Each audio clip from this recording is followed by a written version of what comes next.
Morning সবাইকে। কেমন আছো তোমরা সবাই? আশা করি সবাই ভীষণ ভালো আছো, আমিও খুব ভালো আছি। আর আজকে ইন্ট্রোটা আমাদের ঠাকুরঘর থেকেই শুট করছি, কিন্তু আজকে আমাদের ঠাকুরঘরে মা মনসা নেই। মা মনসাকে আবার নতুন ভাবে আনতে গেছে। আর আমাদের যে 1 বছর যে ঠাকুর ছিল সেটাকে তো বাইরে বার করা হয়েছে, প্রত্যেকবারই তাই করা হয়। আর আমার বাবাই আর বোন মিলে গেছে ঠাকুর আনতে, তো আমরা সেই অপেক্ষায় আছি। আবার মা আসবে, আবার মাকে নতুন করে সাজাবো। তো বিগত 1 বছর আগে তোমাদের সাথে এই দিনটা আমি শেয়ার করেছিলাম, আমার মনে আছে, কিন্তু ভালো করে শেয়ার করতে পারিনি। তো আজকে কিন্তু A to Z সবকিছু শেয়ার করব, কিভাবে হয় না হয়। তো ব্লগটা প্রথম থেকে শেষ পর্যন্ত দেখার অনুরোধ রইল। চলো আজকের ব্লগটা এখান থেকেই স্টার্ট করছি।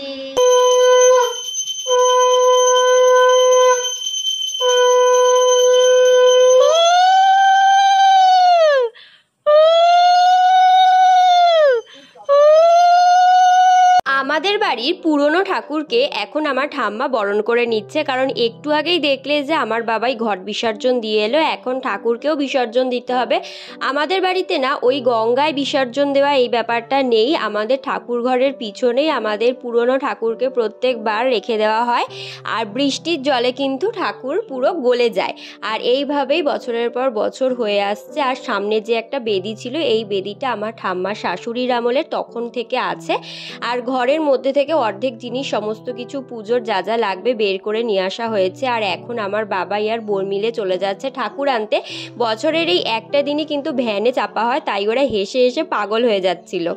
এই হচ্ছে আমাদের ঠাকুর ঘর, ছোটোখাটো একটা ডেকোরেশন চলছে।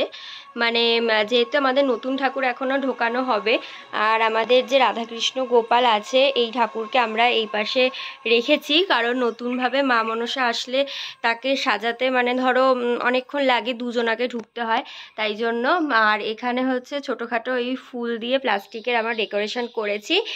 আরও মানে আছে, এই যে এ পাশে হচ্ছে আরো রেখে দিয়েছি, এগুলো দেব। তার কারণ হচ্ছে এবার গাঁদা ফুলের যা দাম হয়েছে, মানে 100 টাকা 150 টাকা করে পিস বলছে এখানে গাঁদা ফুল। সেহেতু আমরা ভাবলাম যে থাক, গাঁদা ফুল স্কিপই করা যাক, এবার আমরা প্লাস্টিকের ফুল দিয়ে সাজাই, যেহেতু এতটা দাম হয়েছে।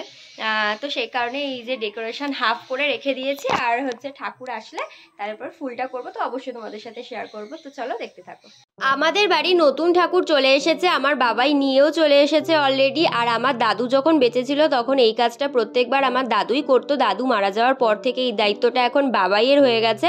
বাবাই ঠাকুর এনে ঠিক জায়গায় বসিয়ে দিল, যেখানে 1 বছর আমাদের পুজো হবে। তারপর বাবাই প্রণাম করে বেরিয়ে যাবে, কারণ বাবাইয়ের আর কাজ নেই, এখন হচ্ছে সব আমাদের কাজ। অলরেডি বোন আর ঠাম্মা মিলে ঠাকুর সাজানোর কাজে লেগে পড়েছে, আমিও ওদের সাথে জয়েন করব, কিন্তু তার আগে একটুখানি ভিডিও ফুটেজ নিয়ে নিচ্ছিলাম। আর এই যে ভিডিওটা দেখছো, এটা কিন্তু পুজোর আগের দিন বিকেলবেলা, তখন ছাদে একটু ঠান্ডা ঠান্ডা হাওয়া দিচ্ছিল, তাই গেছিলাম আমাদের ছাদ বাগানে। এখানে দেখো কত বড় বড় মুসাম্বি লেবু হয়ে আছে, তার সাথে কিন্তু বাতাবি লেবুও হয়েছিল। আর এই পাশে আছে হলো কমলা লেবু, কিন্তু কমলা লেবুর টেস্ট কেমন হবে সেটা তো তোমরা জানোই, মানে একটু টক প্রকৃতিরই হয়, যেহেতু এখানকার ওয়েদার যেমন। আর এই পেয়ারা গাছটা জানো তো, এর আগে অনেক পেয়ারা হয়ে গেছে, আর এখন একটা পেয়ারাই ছিল গাছে, সেটা ঠাকুরের জন্য ছিঁড়ে নিয়ে যাচ্ছিলাম। আর পেয়ারা আর বাতাবি লেবু এই দুটো ছিঁড়তেই না বৃষ্টি চলে এসেছিল, সেই কারণে আর মুসাম্বি লেবুটা ছেঁড়া হয়নি।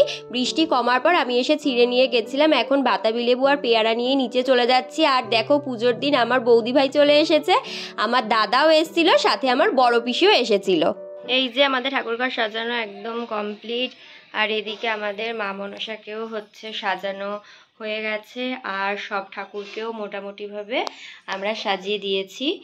আর এই পাশে আমাদের হচ্ছে মহাদেব আছেন, মায়ের গুরুদেব আছেন, আর এদিকে রাধাকৃষ্ণ গোপাল ঠাকুরকে হচ্ছে আমার বোন এখানে সাজিয়ে দিচ্ছে। আমাদের পুষ্পপত্র সাজানো রেডি। এখানে 2 রকমের চন্দন থেকে শুরু করে ফুল, বেলপাতা যা যা লাগে সব কিছু হয়ে গেছে। আর এদিকে দেখো দুধ কলার পুরো প্রায় পাহাড় জমে গেছে বলতে পারো, কারণ আমার ঠাম্মা বলে যে এই পুজোটা নাকি দুধ কলারই পুজো। অনেকের বাড়িতে ভোগ হয়, কিন্তু আমাদের বাড়িতে ভোগ হয় না, আমাদের আসল হলো এই দুধ কলা। আর বাইরে এখন ঠাম্মা ঘটে সিঁদুর দিচ্ছিল, মানে স্বস্তিক চিহ্ন আঁকছিল। আর মা এখানে লুচি বেলে দিচ্ছে, আর বড় পিসি এসে গেছে লুচি ভাজতে। আর একটা পুজোয় জানো তো ছোটোখাটো কম কাজ থাকে না, সব কিছু গোছাতে গোছাতে অনেকটাই লেট হয়ে যায়। আর আমাদের বাড়িতে অনেকেই আসে পুজো দিতে, তাদের দুধ কলা প্রসাদ থেকে শুরু করে আমাদের নিজেদের ফল ফলাদি সব কিছু দিতে দিতে কিন্তু ঘর পুরো ভরে যায়। একজনারও বসার জায়গা থাকে না, কোনো রকমে একজনাকে কোনায় ঢুকে বসতে হয়, কারণ ঠাকুরমশাইয়ের অনেক কিছু হাতে এগিয়ে দিতে হয়। আমার ঠাম্মা এখানে তাড়াতাড়ি করে আরেক প্লেট ফল বানিয়ে নিচ্ছে, কারণ আমাদের ঠাকুরমশাই চলে এসছে।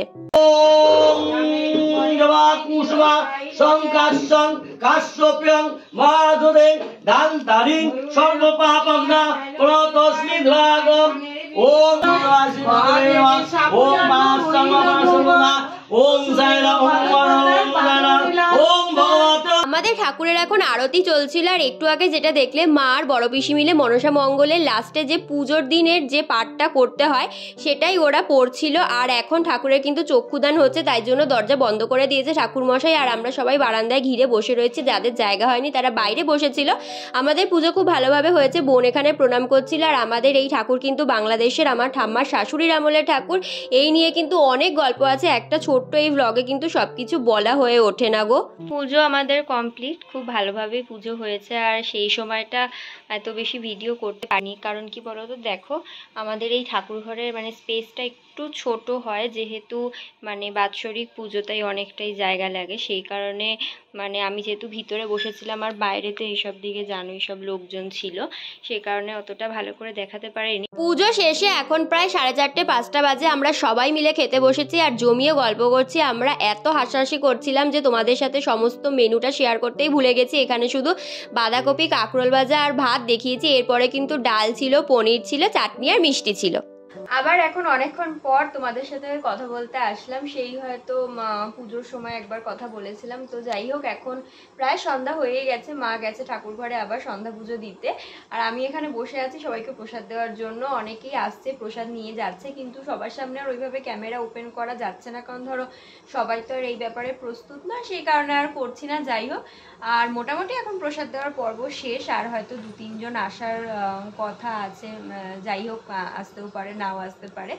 এই যে আমাদের এখানে সব প্রসাদ এখন ঢেকে রাখা আছে, মানে আসবে যে যখন তাকে আবার তখন দেওয়া হবে। আর একজনকে দেখো, যে যার তালে থাকে আর কি। আর আমাদের বাড়িতে একটা নিয়ম আছে যে যে তালটা ঠাকুরের কাছে দেওয়া হয় সেই তালটা দিয়ে সন্ধ্যাবেলা মানে সন্ধ্যা লাগার আগের মুহূর্তে পাতা পোড়ানো হয় আর তালের বড়া করা হয়। সেই সব করাও হয়ে গেছে, কিন্তু ওই তালের বড়া করার রেসিপিটা তোমাদের সাথে শেয়ার করা হয়নি। তোমাদের যদি মনে হয় তালের বড়ার রেসিপিটা তোমাদের লাগবে তাহলে অবশ্যই আমাকে কমেন্ট করতে পারো, আমি কিন্তু সেই রেসিপিটা তোমাদের সাথে খুব শীঘ্রই শেয়ার করব। আজকের ভিডিওটা তাহলে এখানেই এন্ড করছি। যদি ভিডিওতে কিছু ভালো লেগে থাকে please to like, share and subscribe my channel.